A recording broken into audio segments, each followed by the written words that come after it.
The Old Traveler from Croatia. Once there was an old man traveling from one city to another. And when he left the first city, he had his pack with his clothes and his belongings, but he also bought a big, fresh loaf of bread and a big, huge chunk of cheese and a large sausage for his supper. Now, as was a custom in those days, people would stop at a farmhouse, they'd knock on the door, and they'd ask the farmer, "May I sleep in your barn? May I sleep in your tool shed?" 9 times out of 10, the farmer would say, "Oh no, just come into the house, we have plenty of floor space." And the person could sleep there. And this old man saw a big grand house up on the hill, and he thought, "Ooh, that would be a wonderful place to spend the night." So he walked up and he knocked on the door, and a woman answered the door, and her face was narrow, and it came to a point as if all the meanness inside her was trying to get out of the point of her nose. And she said, "What do you want?" "Well, madam, I was hoping I could sleep in your barn." "No, you can't sleep in my barn. Get off my property right now or I'll call the dogs on you. Get away, get away." And he smiled, and she closed the door, and he walked down the path, through the gate, and down the hill. When he turned the road, he saw there was a little cottage, and he could hear singing coming out of the cottage. He thought, this sounds much better. He knocked on the door. A little boy, about 12 years old, opened the door, said, "Grandfather, what can I do for you?"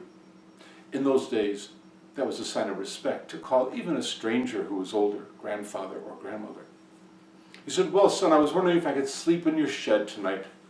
"Oh, no, grandfather, you come into the house." And he grabbed the old man by the arm and pulled him into the house. And when he got into the cottage, it was one huge big room. Beds were up against the wall with curtains to give a little privacy. And there was a mother with 4 other children sitting around the table, and they were laughing and singing. And the boy announced, "We have a guest for tonight, mother." And the woman looked and said, "Oh, welcome, welcome." And she brought a chair so he could sit. And there they sat, the 6 of them, talking. And he just watched them as they talked. And finally the woman looked at him and said, "Would you like some supper? We don't have much. Some cold oatmeal." "Oh no, I'm fine." But he looked at the children, and he saw that their clothes had been patched often. The furniture had been repaired often. They were poor. They were clean, but they were very poor. And he thought to himself, cold oatmeal for their supper. He said, "But you know, I've had my supper, but I have something for you." And he pulled out that big loaf of bread, that big square of cheese, that big sausage. And he said, "Here." And the children's eyes were huge as they looked at that food. And they cut thick slabs of bread off, and they toasted it. And oh, this sausage sizzled, and then the cheese melted, and you could see their eyes were just glowing with happiness. And while the children ate, he turned to the woman and said, "How did you come to be like this?" And she said, "We used to own the house up on the hill. My husband was a very prosperous farmer, but he had an accident one day on the farm, and he was killed.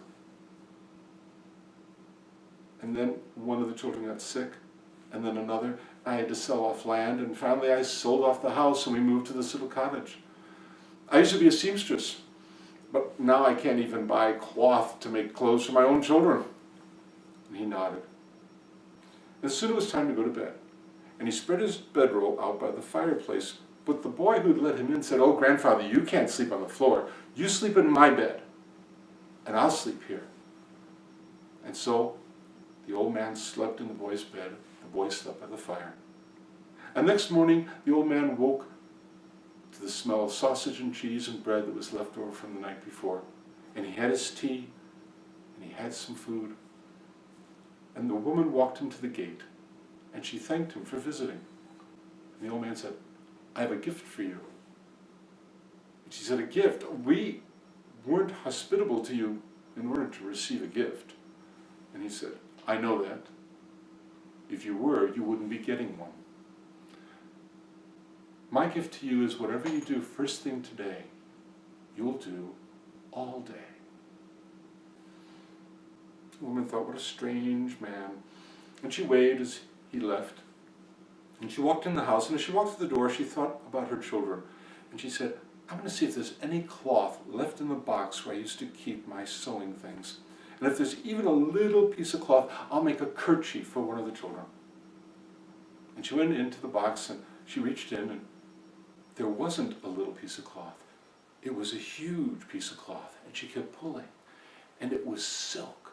And she pulled, and she pulled, and she pulled. And soon all the children were surrounding her as all this silk, beautiful, beautiful black silk came out of the box. She pulled for a half an hour. Then it turned red, then white, then blue, then gold, all the colors of the rainbow. And then the silk turned to cotton, prints, and solids. And she kept pulling hour after hour. Soon the cottage was filled up to the tops of the children's heads. They were jumping off the table into the cloth. It was wonderful. And she kept pulling, and she turned to her son and said, go to the top of the hill and get a measuring stick, for ours is lost.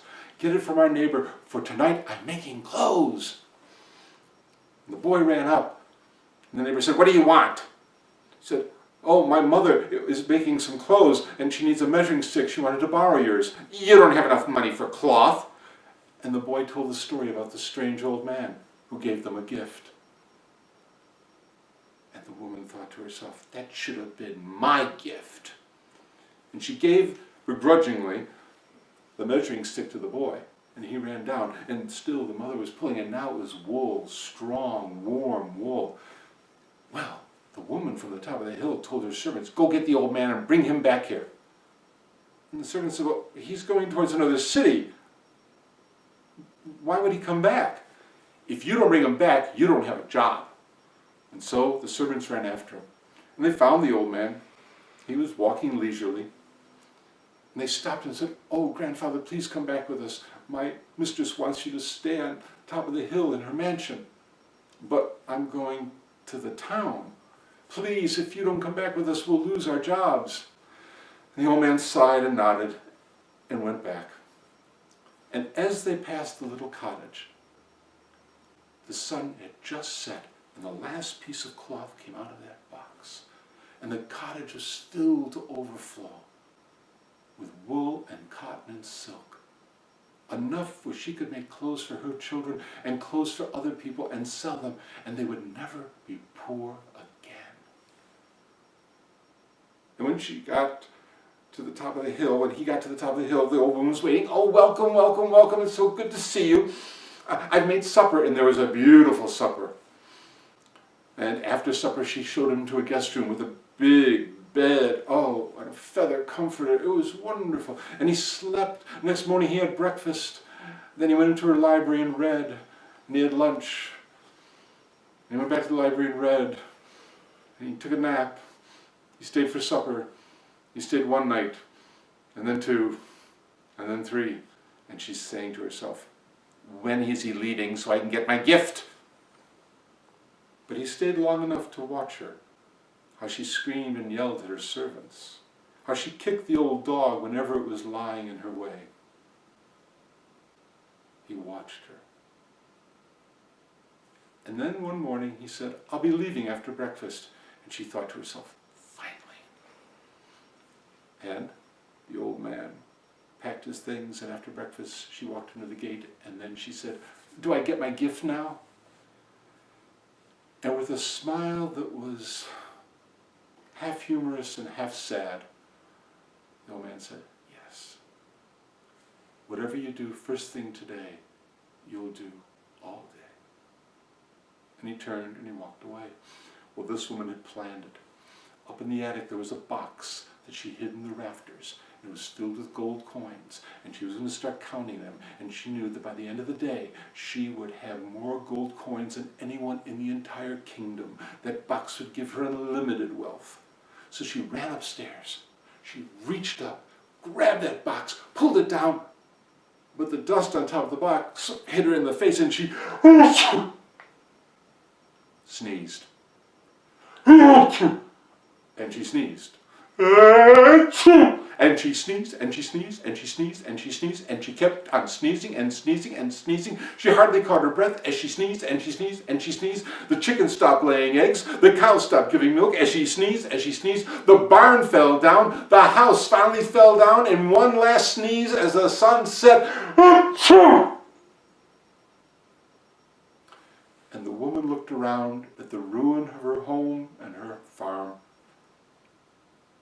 and the lesson was not lost on her.